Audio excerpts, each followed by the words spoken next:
Would you like the name of some of the flavors? No. Okay. I think the perfect way to start this is just to go ahead and just do one. Okay. I'm going to go with my favorite color first. I'm going to go with the green. I got like a pinkish one. I should either be getting peach or barf. No spitsies outsies. You ready for yours? Juicy pear or booger? Oh, my God. All right. Oh, my God.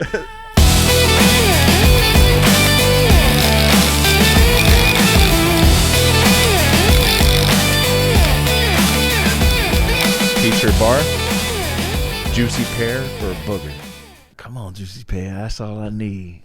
In 3, 2, 1. Will you just chew yours? Yeah. I just chewed in mine. Yeah, mm-hmm. Pretty sure mine was the booger.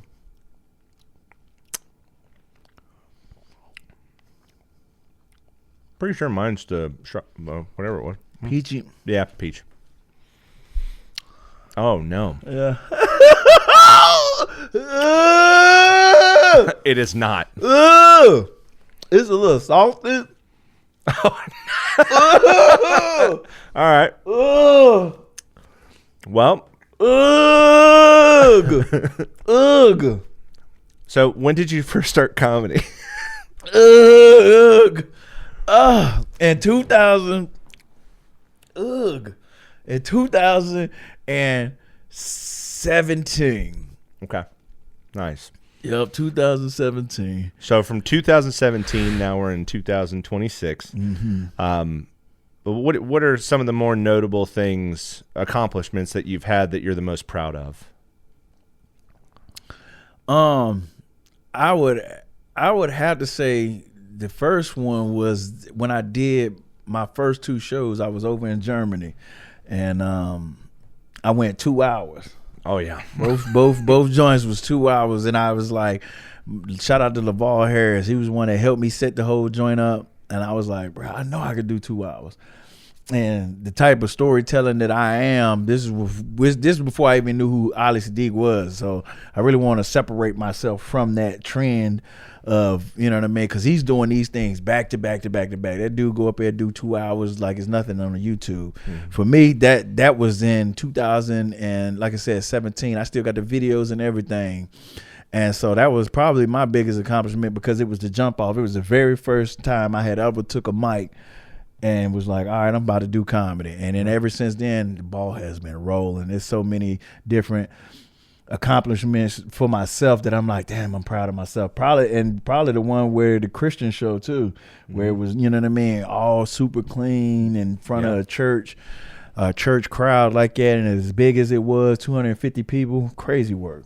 Yeah, absolutely. And that's a different crowd than your run of the mill, open mic crowd. You know what I mean? So that's, that's tough. I literally thought, man, like going to a church and trying to do, because a lot of the comics that were going are not clean comics. Right. So to be able to make clean versions of their jokes, sometimes it's just taking out curse words. Yes. But other times you really got to write a different punch. Yep. That's the thing about it is the jokes that I tell, I realize a lot of my jokes, I can just take out the curse words and they'll be completely clean. Yeah. You know what I mean? Like the toilet bowl joke and then eating that hibachi grill joke, I could just take out the curse words and they were completely clean. And that's how it worked. And I was like, okay, what I didn't realize was how nervous I was going to be, which I'm usually nervous, but I ran through a lot of my jokes. So I started to freestyle, and freestyling is something that you already know. It's like,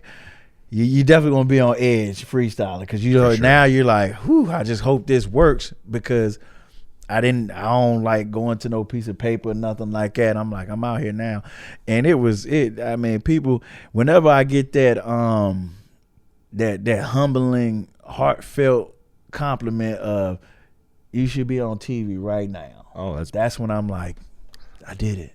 Yeah, I did it. So I was proud of myself for those.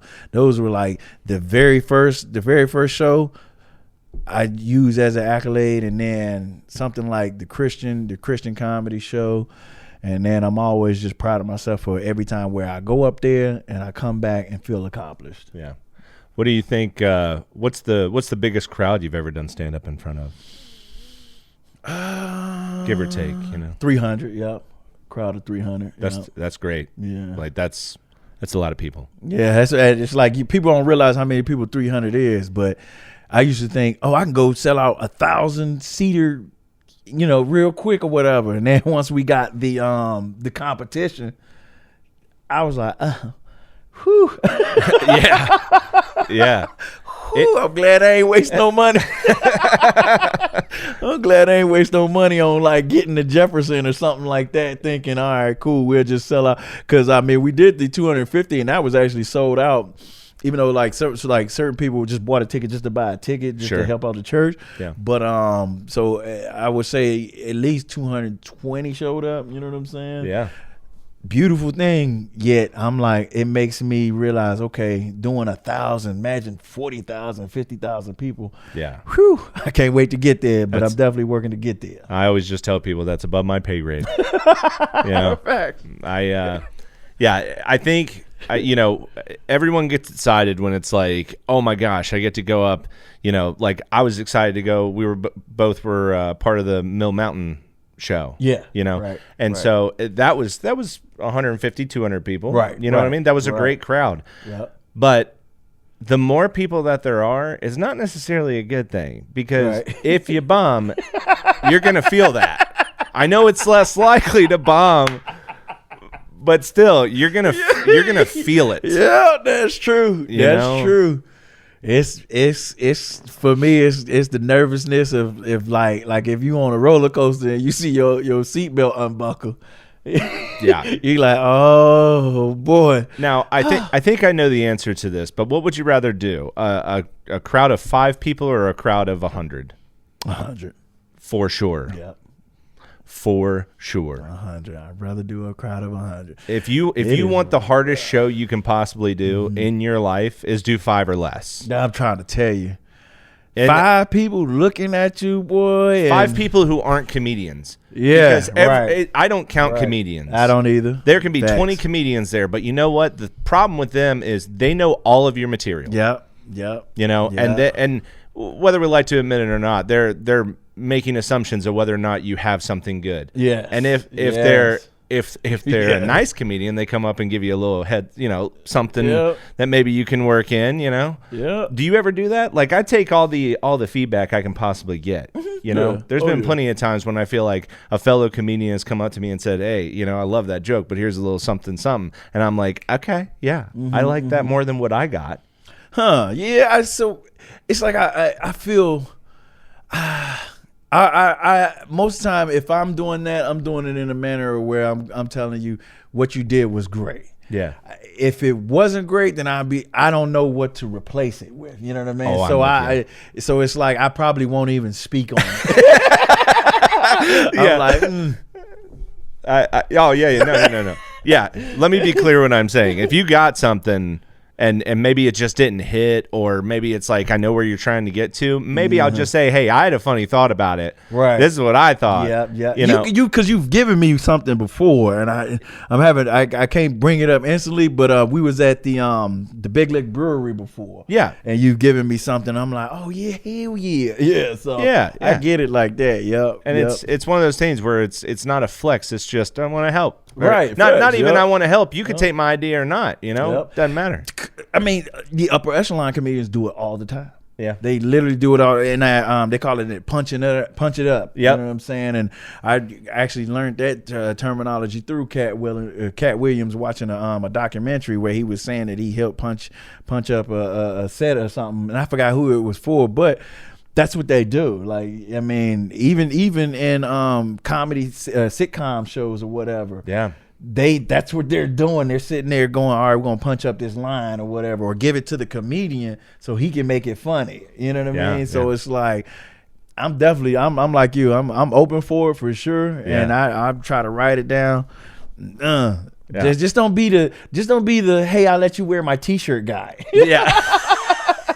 Like, don't do that. And look, you gave me a little jokey joke. I appreciate you, but you don't got to be up there every time we in a group conversation. I don't want to give you that. Shut your ass up. That's now I'm hilarious. No longer using it. Yo, that booger was nasty. Yeah. I have to admit, the barf wasn't great. Oh my God. In the beginning, see, I don't know about yours. In the beginning, mine was like kind of sweet. And I was like, I got a little fruit there, a little something, something. But then it turned on me. You know what I mean? Like, that John was nasty. I did this with Christina, and I really, oh, God. Christine did it too? Yeah. I can't imagine. Yeah. I think what would be awesome, do you think that, like, Bean Boozled, like, they say it can either be this or that. Do you think that they just fill this thing with, like, all bad ones? You know? Like, that's how it seems. That would be the party amper right there. Yeah, putting in something that's actually the good stuff would be a party pooper. Like, you didn't get nothing. Yeah. Because watching people's faces is, oh my gosh. Well, we keep going. Yeah, I'm gonna go with the orange. So my favorite colors is orange and green. So Okay. I'm starting off with the green one, now the orange one. I'm actually not gonna look. That's what I'm gonna do next time. The no looky. The no looky got me either top banana or wet dog. Yo, who the fuck knows what a wet dog tastes like to be able to make that a flavor? I don't understand that one. That's a weird one right there. You'd have to get a dog wet and lick it, I guess. That's the only way. Licking wet dogs. I'm so pissed. The good news is though, yours is strawberry banana smoothie or dead fish. So I don't know if you like fish. I love fish, but I like all my fish to be dead, to be honest with you. Oh, that fish is dead. But if it's a fish, it could be strawberry banana smoothie. It may not even be that I wonder if bad. they meaning like rotten fish. You know what I'm saying? Oh, good. I got to be honest with you. I'm. What did I agree to? This is crazy. Well, let's try it. All right. So here we go. Mm-hmm. Uh-oh. Is it bad? Yeah. Oh. Oh my God. I can't chew no more. I can't chew no more. Yep. I don't know. Yeah. I don't really know if this is wet dog, but I can tell you for a fact it is not top banana. But See Lowe, I can tell you're not used to having gross things in your mouth.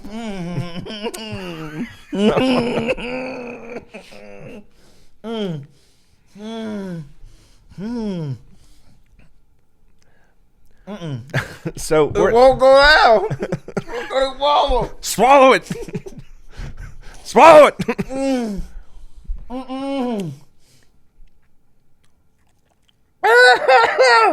A sentence that he said many times, but never had it said to him. Yo, what is that? Never. No. I couldn't have said it better myself. It never know.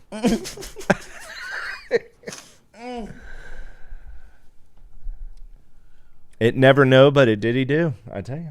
Oh, Jesus. That was a fight for my life. Yeah. I'm still sucking on mine just because. No. What the f was that? Dead fish. Oh, they somebody need to go to jail for that one. Oh, you swallowed yours, but I don't.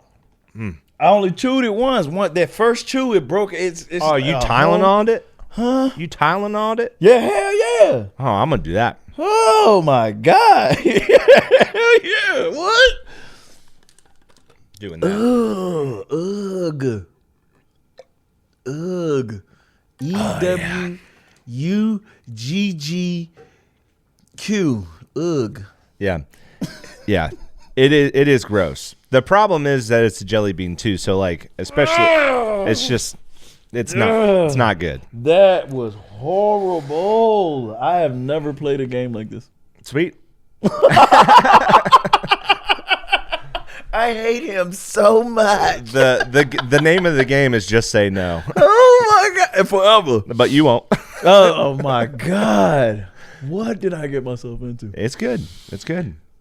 So so let me ask you this. You've been doing comedy for this long, right?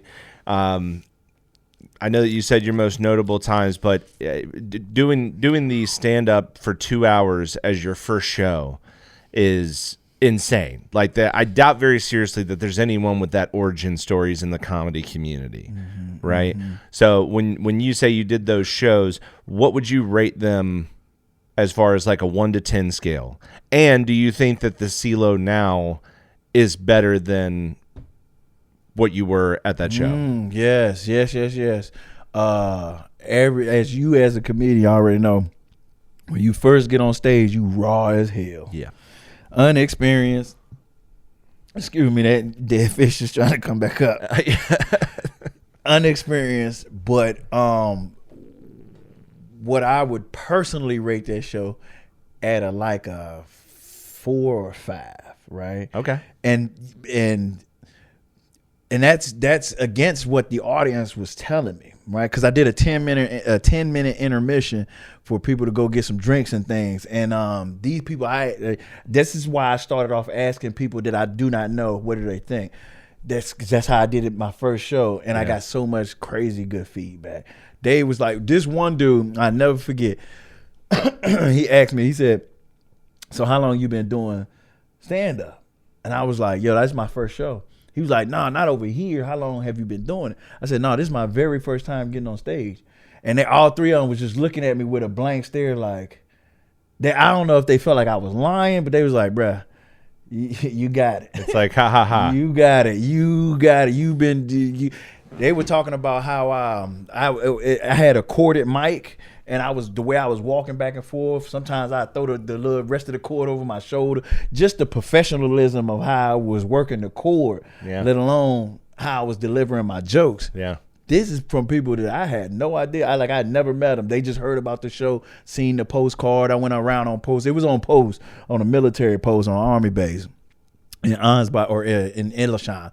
And so we just, you know what I mean? People just, so many soldiers came and they gave me so much feedback. Even my lieutenant, I done forgot his goddamn name. He gonna see this shit and kill my ass. He brought his brother, and his brother was like, yeah, you going crazy right now. So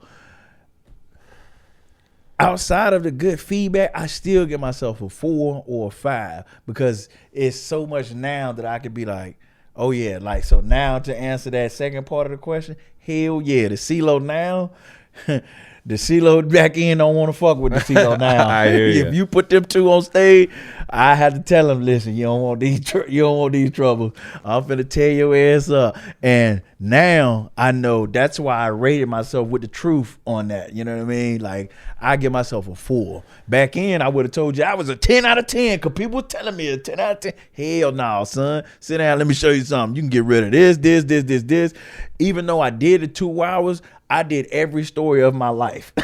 You know what I'm saying? Every little crazy situation I did, and I made it as funny as I could be. Would you seen me on stage before? So the certain things that I could do, I could just make mad funny. And of course, I was physical. That was my whole stuff. I was a physical comedian before I even knew what the hell a physical comedian was. Yeah. Knowing what brand of comedians there is. And that's the thing. This is the reason why I was able to go so long too. Is because I had civilian life to talk about and Army life to talk about. So I was talking about PT tests and people having muscle failure and shit. A lot of people don't even know what the hell your body go through when you're having muscle failure. Do you get the shakes, people? The shit funny as hell. But I know now, oh man, if I can go back now, and that's why it's like I was spoiled by that. I'm like, shit, I could do a show right now to where whenever people ask me, can you do 20 minutes? Can you do 30 minutes? Can you do 40 minutes? Yes, and yes. And it actually be 40 minutes of straight fire. Yeah. Right? Yeah. It's like Ralph May, legendary comedian, everybody know, did a video called The Masterclass. I think me and you talked about it before on YouTube, and he said comedians who think they got 40 minutes really only have 10. Comedians who think they got 30 minutes really only got 5. You know what I'm saying? And that shit hit hard than a mug. Yeah. And I was like, and it made me afraid of myself. I was like, damn, he might be right. Do I only have? And I started to just tweak certain jokes, and then I started to change certain jokes, and now to finalize the answer to that question, now it's like the See Lowe. Now I'm like, nah, I'm confident in what I do and who I am as a comedian. I'm one of the most physical, one of the best physical comedians that's out here doing it, and it don't matter my age. You know what I mean? Well, that was kind of my thing too. Is I'm thinking a See Lowe show where you do 2 hours. I mean, dude, you. I'm gonna tell you right now, that's like an aerobics class from hell. You know what I mean? Because like as physical as you are, you know what I mean? Like I just think, yeah, you did an intermission all right, but it was for you to go and grab like 9 Gatorades. You know, like indeed. That's incredible. On fire, thank you, dude. I was on fire. Yeah, man. there's like very few things that I can do for 2 hours. Like watch a movie. That's right. You know what I mean? Yep. Like to get up there and to do something like that. Like I was scared to death to do 5 minutes my first time. You know, and I believe what Ralphie May is saying because I thought I had 5 minutes. By that show, I clearly had 36 seconds. I mean, he was 100% right. Tell you, like no lie. Yeah. So that's just like I said, it's a crazy origin story. Yeah. But a beautiful one. You know, thank you. Yeah. It takes a lot of belief in yourself, which I can see that you have that, and it's unrelenting. And it's like, thank you. It's like armor that you have on that just it can't be pierced. Yep. You know what I mean? Like you got it, man. And that's one of the things that I love about you and that I respect about you is like just it doesn't matter. Anyone can say anything to you, and you would just smile and be like, "Whatever, bro." Yeah. Whatever. Yeah. I appreciate. I know that. me. I know me. Yeah. You know? So you done been through some times, man, and like one of the craziest humbling things you said to me was at the competition. And you one thing, this is why I got so much love and respect for you, because I've always had it. It's just that you cease to amaze me, you know what I mean, off the how real you can be. You know what I mean? I'm like, yo, Jared, one of the realest ones I know. When you told me your peoples was like, is See Lowe gonna be in the competition? And you was like, no. You was like, oh yeah, you got a shot. You got a shot to win. And sure as shit, you won. Yep. You won. They did. Oh, they said, yo, if See Lowe in that joint, I don't know, Jared. I got to be honest with you. I was personally excited you were not part of it. Like, I was excited that you were hosting. I was like, oh. Hell yeah. Sweet. And shout out to everybody who did it. Oh, 100%. But there were still killers on it. Your support group is just fire. I've never seen that out of any local comedian. Like outside of myself, and a lot of that I give to my moms. You know what I mean? My mom's is pretty up there in the community kind of thing. You know what I mean? And so any respectable mom is gonna do what she can to make sure her son succeeds. And that's one thing she do. She be like, "Oh, my son doing a comedy show," and so she'll go out and sell about 50, 60 tickets. You know what I'm saying? And that's why I was like, "Yo, I can put butts in seats." I've never seen no one else outside of that. Jordan probably would be the second person I've seen whenever we go to Blacksburg. Sure. Yours, boy, you be in damn North Carolina, got 20 people coming. I'm like, golly. And after that competition, everybody that was like they wanted to meet me or just say hi to me, they was for you. They was like, yeah, we came with Jared. I said, damn, who all came with Jared here? A whole classroom of people talking about us did. I said, wow. I said, you have a support group that is just amazing. Yeah. Amazing. So for you to have told me that coming from the support group, I was like, boy, I'm on the right track then. I mean, hey, man, I believe in when people say good things about you, you need to hear them. Yeah, facts. You know what I mean? Facts. That's why I said when you said the thing earlier about You know, if somebody has something to add to a joke or whatever, sometimes I'm like, even when they trash, I'm still gonna tell you, bro, you did good. Yeah. You did good. Yeah. It's levels to this. Don't get us twisted. It's levels to this game. Jared know for sure. But at the end of the day, I'm always just gonna try to uplift the comedians, my brothers and sisters, of like doing this thing. Like, don't get discouraged. Keep going. You did great, whatever the case is. People are like, oh, well, that's lying. No, it ain't. In my heart, the moment you grab that mic and you tell yourself you're a comedian, that means you're doing good. Well, and I can tell you right now there are people that I have seen grow just in the 2 years that I've been doing it, where it's like when I watched them, I was like, okay, a little something, but now it's like refined, you know, and it's like, don't ever count anyone out. Facts. You know, that's a stupid thing to do. Yeah. You know, something might just click with somebody, and all of a sudden they're crushing shows, and now you're not quite getting it as good. To tell you. Like, you know what I mean? So that's, but it's healthy competition, and I really do think that we have a beautiful community of comedians. I agree. That, you know, I just like what you said, right? If someone gives, you know, like a little something for a joke, it's not saying that joke sucks. It's just saying, I was thinking about it, use it, don't use it, but you know, try it out. But it's all love. Yes, it's out of love, all day long. Like, I got no beef with nobody. It's always, I love the community of comedians. I really do. Yeah. I get excited to hear from y'all. I get excited to see the posters that we be creating, just showing, hey, this is our next show. I love it. I love it nonstop, man. It's so different. Absolutely. Humbling. Yeah. Yeah. And there are more comedians that are turned into promoters, which is great. Have you ever thought about doing? I mean, you've done some promotion, right? Mm-hmm. Yep. And that's the thing. Like, I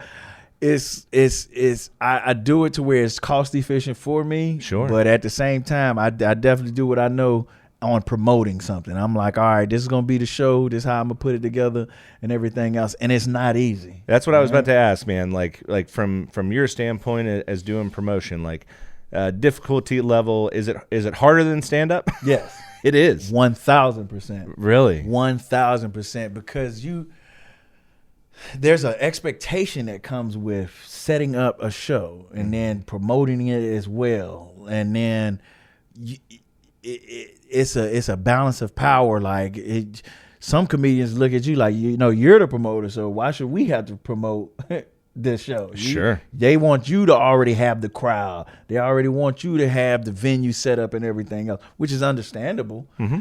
But promoting, you go into deep. You go into the depths of what it's like to actually put on a show, promote a show, do a lineup, give people certain specific times. You know what I'm saying? Yeah.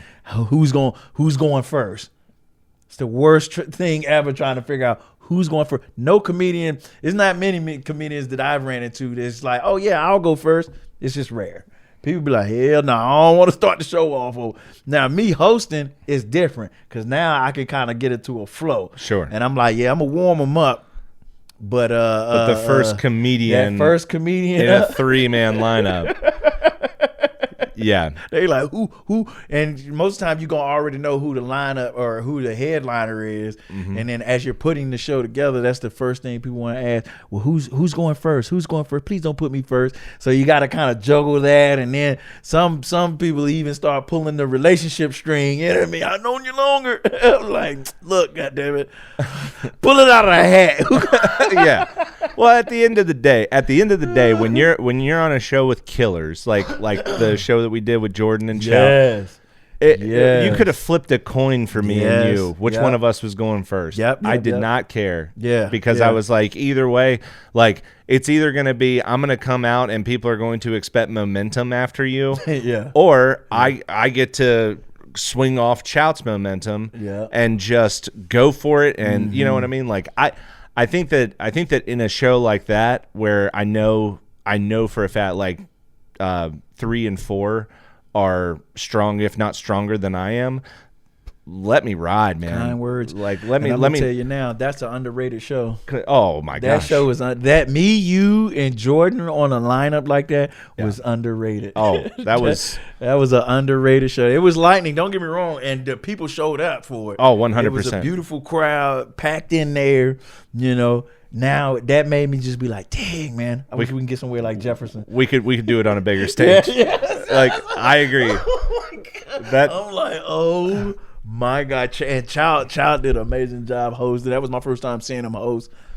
Yeah, sometimes it does feel weird to, like, you know, be like in a room with like you guys, you know what I mean? And just to be like, yeah, like I know it's yes, it is my preference, but at the same time, it's like my preference is like the best comedians, right? You know what I mean? There's so much talent in Roanoke. It is like in Blacksburg and the surrounding area. It's an underrated place. So much like and it's like there's not a ton of comedians that I would be like, you know what? If you put the four of them on a show, it would absolutely murder. Like I could see they recently did a Travis Terry, Catherine Rogue, and Taylor Reshka, where they all did, I want to say 30-minute sets. Now that's a great lineup, right? Because they are just like, I could see them just absolutely, you know, not only are they really good friends, but like they're fun together. Right. You know what I mean? You get them in the same room, and my gosh, that's the way I feel about like you, me, and Jordan, and even Chout, you know, where it's like, if we're in the same room, man, it's like our energy feeds the crowd. Highly agree. You know? Yes, indeed. And it's like, that's something that it's rare to see. Yes, you know? Indeed. Yeah. You know, even when I was in Tennessee and I was just, you know, I was seeing who Jordan was bringing to his show in Tennessee, and I was like, my gosh, like, yeah, this guy's a killer. Like, it's great. And you've seen it so many times where it's like, if you get the wrong people together at a show, and it just doesn't work. Something about it, the rhythm is off. Yep. You know, and it's like it goes back to who going first kind of thing. Yeah, and in a comedy show, if you got to play your instrument, and by that, know your place, like where you are in the set, or where you are in the show, and what your job is. Like your job is always to tell jokes, sure, but it's also too, if I can say a joke where it kind of hypes up See Lowe, you know, or it hypes up Jordan, you know, it hypes up the people who are coming on. I'm going to try to place them somewhere in a joke, just messing around, but just kind of getting them amped up and ready. Man. Yeah, 1000%. I agree with that. Oh yeah, I agree highly with that. So, man, yeah. All right. So, any shows that are coming up? No, and like I said, and that's because of the I just recently had the baby girl. Oh yeah, so, congratulations. Yeah, thank you. Changed my life for real. And so Garrett had hit me and asked me that I wanted to be the headliner. And so I looked at the old girl and was just like, look, you just got to be bad. Because I told the world I was going to be off the stage for a little while, bonding with baby girl. And she was born January 27th. And so I've been off stage. Like I hadn't did anything before that show at all. So that was some more nervousness. But just now, as we've been talking on the podcast, I'm like, I'm going to put one together.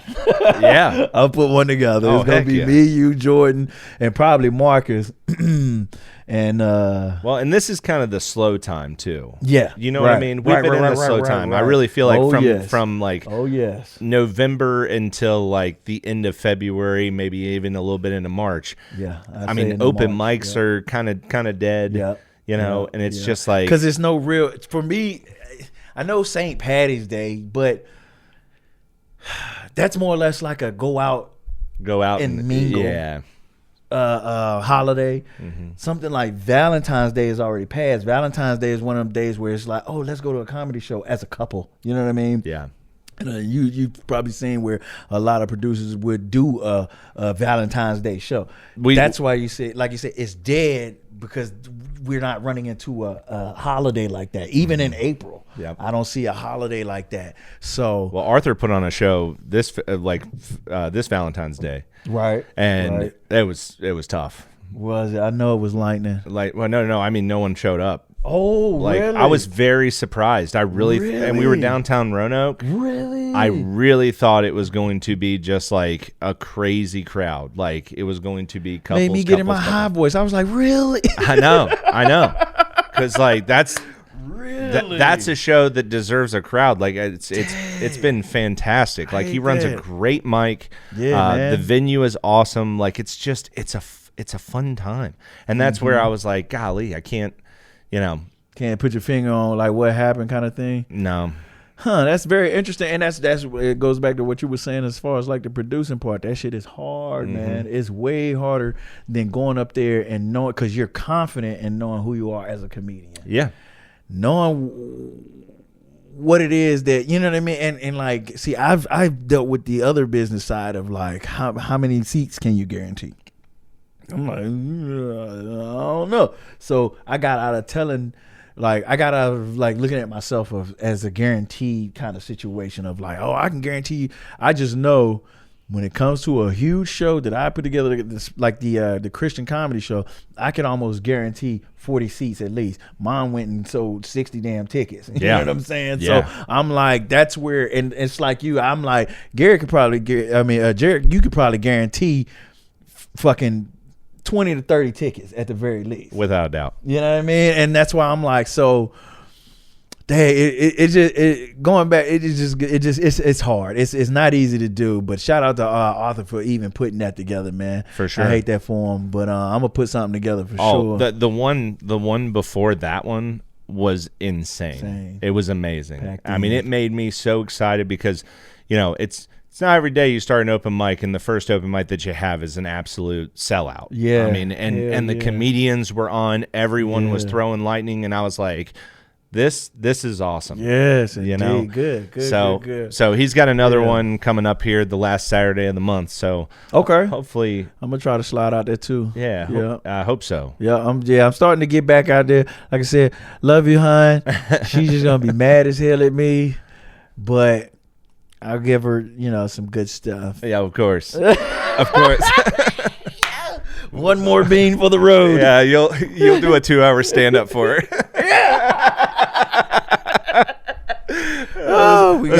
Let's check your cardio, girl. We got to eat one more for the road. Oh, without a doubt. Yeah, just pull the whole top off. I hate this, though. What the? I know. I don't actually know how it's supposed to work. Oh. Okay. If y'all can't see that, yeah. There's a black bean right there. It's right there. Oh God. After I did the little move up there, you know it. It's got to be me. Let's see if I can get one here like that. I'll take the bad side of this bean being licorice. Oh, I think I know what happens here. I think you. Oh, maybe this is supposed to come off. I think so. Oh wait. Okay. So then you do this. Oh, so you won't know. Hey. You won't know. You don't get to pick. Sweet. Okay. So he been playing this damn game wrong as hell the whole time. I have. I know. I just. You been in there picking this shit. What color would you like? Not only has it been wrong, but yes, it's wrong. What color would you like? All right. So I either have cappuccino or liver and onions. And I will say congratulations, because this is the newest flavor on the Bean Boozled. This is either going to be licorice. That's what I said, yeah. Or burnt rubber, which I've heard it's really tough to get the taste out of your mouth. That's what I'm saying. First of all, y'all seen what I do earlier. One chew, if it ain't it, I'm swallowing. That sounded horrible. Oh my God. Here we go. Oh my God. All right. Yep. So 3, 2, 1. It's licorice. Mm-hmm. It's licorice. I said that earlier. I said, yo, I bet you it's black licorice. So, once again, I got a question. Mine's cappuccino. Who the hell tasted these things? Yeah. I was literally thinking the same thing. How do you know what burnt rubber tastes like? How do you know what burnt rubber tastes like? Like, hey, Bill, go outside and do a peel out. I'm going to walk out there and be like, yeah. That's it. Like, oh, there's burnt rubber. How can we make this? Come on, man. Yeah. I gotta get with the makers of these the people. Hey, excuse me, who was taste testing this shit? I will A say, licked dog, wet dog though. yeah, they need to specify what kind. I really feel like the specification would help out a lot. This is a wet Doberman pincher. Yeah, exactly. You got a wet beagle. You got a wet wiener dog. Walk around and lick the butthole by mistake. Yeah. Oh, my God. Dog butthole. That should be the new flavor. Oh, don't do it. Don't do it, white people. Don't do it. Totally do it. Hell yeah. It's been one. 100%. I really appreciate you coming and doing this. Love it, bro. Love you, man. Yeah, I already know we're going to do a lot more of these this year. Okay.